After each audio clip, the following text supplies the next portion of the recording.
সত্যি খুব ভালো লাগছে। আমি এখানে ভাগ্যবান যে এখানে আমাকে নিমন্ত্রণ করা হয়েছে, আমি আপনাদের সম্মুখে দুটি কথা বলতে পারছি। আর এখানে রাস্তার কথা বলা হয়েছে, আমরা আমরা রাস্তার ব্যাপারে কথা বলেছি।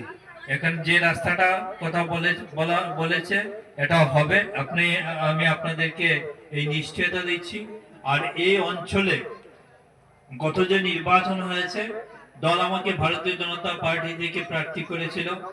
এই অঞ্চলে আমরা আশার চেয়েও বেশি ভোট পেয়েছি। সত্যি কথা যেটা, আমরা মুসলিম অধ্যুষিত অঞ্চলে এবছর আমরা খুব ভালো ভোট পেয়েছি। আমরা যতটুকু আশা করিনি তার চেয়ে ভালো ভোট আমরা পেয়েছি এবারে। আর আপনাদের এই আশীর্বাদে আমি বিধায়ক হতে পেরেছি। আমি বিধায়ক হয়েছি। আমি আজকে শুধু ভারতীয় জনতা পার্টির বিধায়ক নয়, আমি সমাজের প্রত্যেকটা মানুষের বিধায়ক। আমার এই ধর্ম আমি পালন করব যে সবাইকে আমি সমান দৃষ্টিতে দেখব, এতে কোনো অন্যতা হবে না।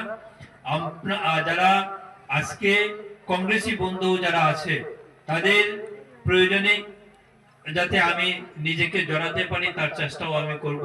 কোনো ধরনের আমার তরফ থেকে কোনো ধরনের অন্যতা হবে না, এই গ্যারান্টি আমি দিচ্ছি।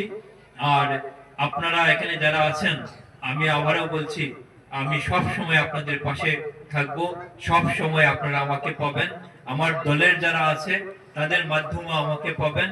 আমাকে যদি অনেক সময় না পান, এখানে বিলাল দা আছে বা আরো যারা আছেন দলের যারা, তাদের সঙ্গে যোগাযোগ করবেন।